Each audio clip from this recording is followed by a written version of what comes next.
Hello everyone. आज हम इस लेक्चर में जो टॉपिक कवर करेंगे वो है ब्लड इंडिसेस। यह बहुत ही क्लिनिकल पॉइंट ऑफ व्यू से बहुत ही इम्पोर्टेंट टॉपिक है, क्योंकि जितने भी इसमें सब टॉपिक्स आएंगे उनका वैल्यू जो है उसके एनालिसिस से हम इजली ये डिसाइड करते हैं कि ये जो किस टाइप का ये डिजीज़ है। मोस्टली जो डिजीज़ हम इससे फाइंड आउट करते हैं और उसका एनालिसिस कर पाते हैं वो है एनीमिया। एनीमिया के डिफरेंट टाइप्स है, मोर्फोलॉजिकल बेसिस पे डिवाइडेड है। सो जो भी सब टॉपिक्स पढ़ेंगे उनके वैल्यू से हम इजीली डिसाइड कर सकते हैं किस टाइप का एनीमिया है, किस फॉर्म ऑफ एनीमिया से ये जो भी पेशेंट है वो सफ़र कर रहा है। तो आइए शुरू करते हैं। जो पहला ब्लड इंडिसेज में आता है वो है packed cell volume.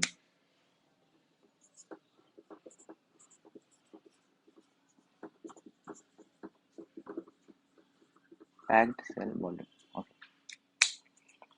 Packed cell volume कैसे निकालते हैं, इसको फाइंड आउट करने के लिए हम क्या करते हैं कि हम 1 यूनिट ऑफ ब्लड लेते हैं। 1 यूनिट ऑफ ब्लड को हम एक कंटेनर में रखते हैं, उसमें एंटी कोगुलेंट मिलाते हैं ताकि ब्लड कोगुलेशन ना हो। उसके बाद हम उसको सेंट्रीफ्यूज करते हैं। तो जब किसी चीज़ को सेंट्रीफ्यूज किया जाता है तो क्या होता है, वो डेंसिटी बेसिस पे क्या होता है, वो सेपरेट हो जाता है। तो अगेन इसमें भी यही होता है, और जैसा कि हम पहले पढ़ चुके हैं कि ब्लड में क्या पाया जाता है, ब्लड वो प्लाज्मा एंड सेल्स का बना हुआ है। तो सेल्स जो है उनकी डेंसिटी क्या होगी, ज़्यादा होती है। तो क्या कहता है, जब हम उनको सेंट्रीफ्यूज करेंगे तो वो at the bottom of the container settle down हो जाते हैं। तो क्या होता है कि एट द बॉटम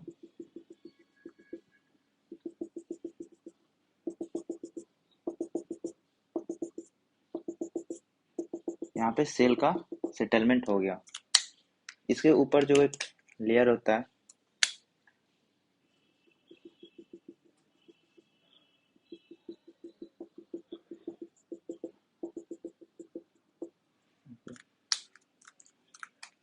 तो ये on the basis of density क्या होता है, 3 डिफरेंट लेयर्स में ये सेपरेट हो जाते हैं। ओके। तो जैसे सबसे ऊपर जो लेयर है ये होता है हमारा प्लाज्मा का, और ये कैसा अपीयरेंस होगा, एलिस अपीयरेंस में ये अपीयर होता है। इसके बीच में ये जो लेयर है इसको हम बफी कोट बोलते हैं,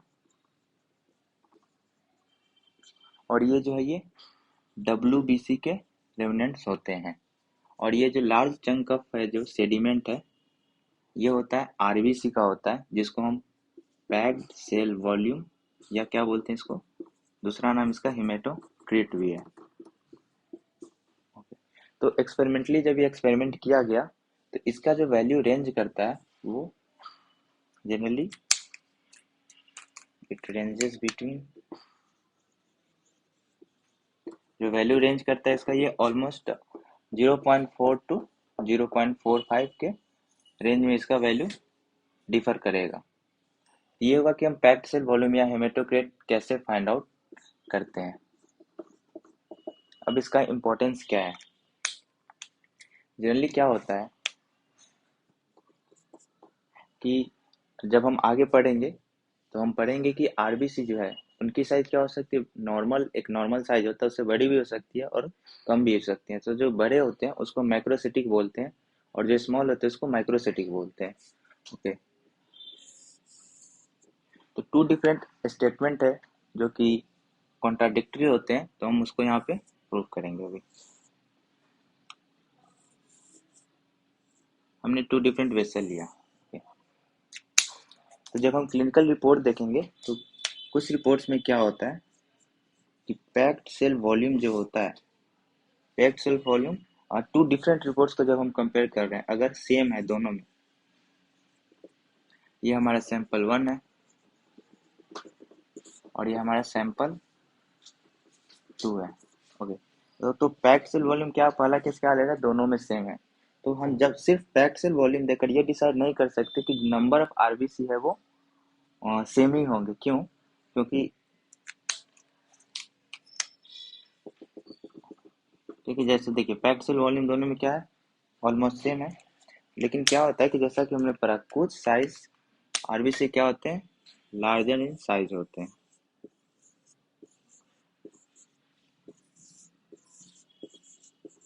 तो जगह उतनी ही है, लेकिन जैसा कि RBC का साइज बड़ा है तो क्या होगा, वो सिर्फ यहाँ पे कितने, सिर्फ 15 वो एडजस्ट कर पा रहा है। लेकिन जैसे ही अगर हम साइज को स्मॉल कर दें,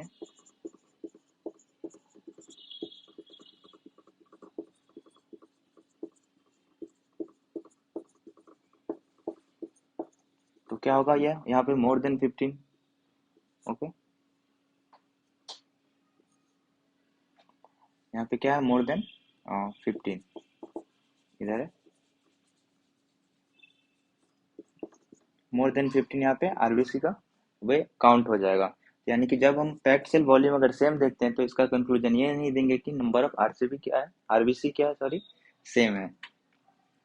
सेकंड, इसी का वाइसा वर्सा कर सकते हैं कि आरबीसी काउंट है, ओके, अगर ये सेम है तो उससे हम ये एनालाइज नहीं कर सकते हैं कि पैक्ड सेल वॉल्यूम भी सेम होगा। क्यों ऐसा, इसलिए क्योंकि साइज डिफर करेगा तो अगेन जो अमाउंट ऑफ जो प्लेस वो कवर करेंगे वो आइदर ज़्यादा भी हो सकता है, कम भी हो सकता है।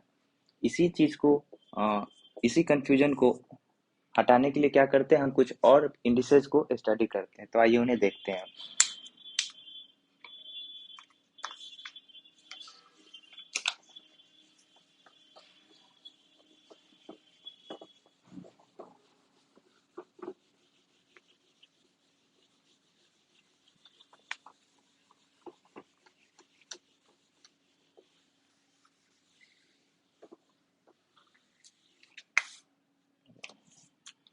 तो जो पहला इंडिसेस है उसको बोलते हैं हम मीन कर्पस्कुलर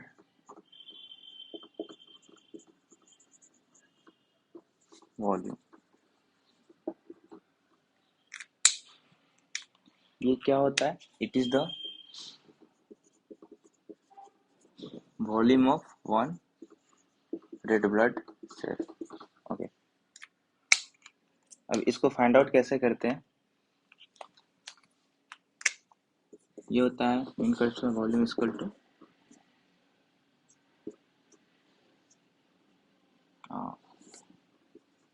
ये number of cells per unit of blood होता है, और यहाँ पे हो गया उसका पैक्ड सेल वॉल्यूम और हेमेटोक्रीट। ओके, तो जैसा कि अभी हम देखें पैक्ड सेल वॉल्यूम हमारा इजी कैलकुलेशन के हम 0.45 ले रहे हैं, और जो नंबर ऑफ आरबीसी का जो काउंट रन करता है वो पर मिलीमीटर क्यूब ऑफ ब्लड में क्या ऑलमोस्ट 5 मिलियन होता है, 5 मिलियन। जब इसको कंक्लूड करेंगे तो ये आता है 90 फेम्टो लीटर। ओके, तो ये इसका वॉल्यूम है। इससे क्या पता चलता है कि 90 फेम्टोलीटर को हम एक नॉर्मल वॉल्यूम मानते हैं। तो अगर सेल का जो आरबी रेड ब्लड सेल का जो वॉल्यूम है, अगर वो 80 फेम्टोलीटर से स्मॉल है तो हम उसको क्या बोलते हैं, माइक्रोसिटिक। अगेन इससे 10 ज़्यादा लेते हैं, अगर वो 100 फेम्टोलीटर के से ज़्यादा है, लार्ज, तो उसको हम मैक्रोसिटिक बोलेंगे। तो ये हुआ मीन कर्पस्कुलर वॉल्यूम। जो सेकेंड वन है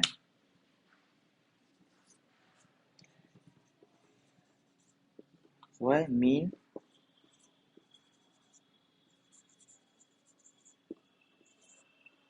हीमोग्लोबिन काउंट, इसको एमएचसी बोला जाता है। इससे हम क्या करते हैं, इससे हम फाउंड करते हैं amount of haemoglobin in each cell, कि रेड ब्लड सेल से ये रिलेट करता है।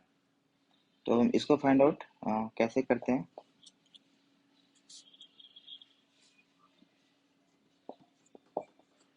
इसमें again total haemoglobin upon red blood sales का नंबर। टोटल हीमोग्लोबिन जो पर डेसीलीटर ऑफ ब्लड होता है वो होता है 15 ग्राम, और जो रेड ब्लड सेल्स का नंबर रन करेगा उतने में वो कितना होगा, 5 मिलियन। तो इसको कैलकुलेट करेंगे तो क्या होगा, 30 पिकोग्राम हेमोग्लोबिन पर सेल। ओके, इसी बेसिस पे अगेन क्या होगा, ये 3 डिफरेंट टाइप्स में बढ़ सकते हैं। अगर क्योंकि रेड ब्लड सेल्स का जो कलर रेड होता है क्यों होता है, हेमोग्लोबिन के प्रेजेंस के द्वारा होता है। तो अगर 30 पिकोग्राम से अगर लेस देन इससे है, लेस, तो क्या होगा, वो हाइपोक्रोमिक होगा, मीन्स लेस रेड अपीयर होगा। 30 है तो क्या होगा वो नॉर्मोक्रोमिक, नॉर्मोक्रोमिक एंड 30 से मोर देन है तो वो हाइपरक्रोमिक होता है। लेकिन प्रैक्टिकली ये पॉसिबल नहीं है, क्योंकि जो रेड ब्लड सेल्स की जो हेमोग्लोबिन सिंथेसिस का मेटाबॉलिक लिमिट होता है वो 1/3 ऑफ वॉल्यूम होता है, तो वो इससे ज़्यादा वो सिंथेसाइज कर ही नहीं पाता है। इसलिए उसको बोलते हैं metabolic limit of red blood cells to synthesise haemoglobin, जिसके कारण प्रैक्टिकली हाइपरक्रोमिक केस पॉसिबल नहीं है। अब एक लास्ट है,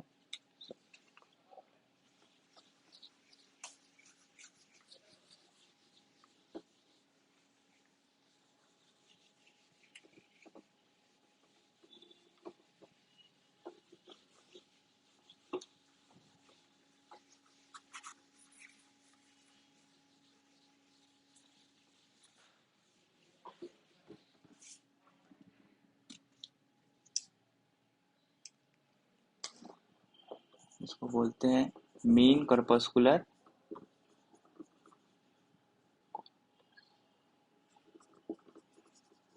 हेमोग्लोबिन कंसंट्रेशन। सेम चीज़ को क्या करेंगे हम परसेंटेज में डील कर लेंगे, जिसको MCHC बोला जाता है। इसमें हम क्या करते हैं, जो भी हमारा आरबीसी का जो अमाउंट है वो हमें पता है, अमाउंट ऑफ आरबीसी, ओके। और ये डिवाइड किससे करेंगे हम, हेमेटोक्रिट, क्योंकि परसेंटेज निकाल रहे हैं। तो अगेन वो 15 होता है, 0.45 ऑलमोस्ट करेंगे तो 33% आता है, मीन्स 1/3 ऑफ वॉल्यूम जो है ये मेटाबॉलिक लिमिट ही है। तो ये कंसंट्रेशन इसका हो गया।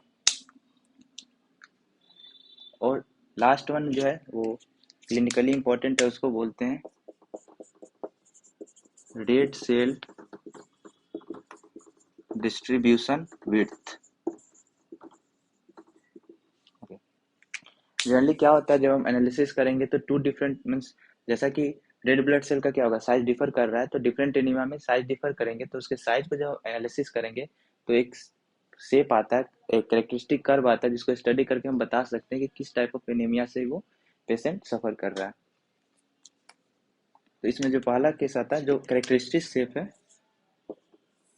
ओके, वो होता है बेल शेप्ड। ओके, ये होता है size of red blood cell, okay. और ये क्या होता है नंबर,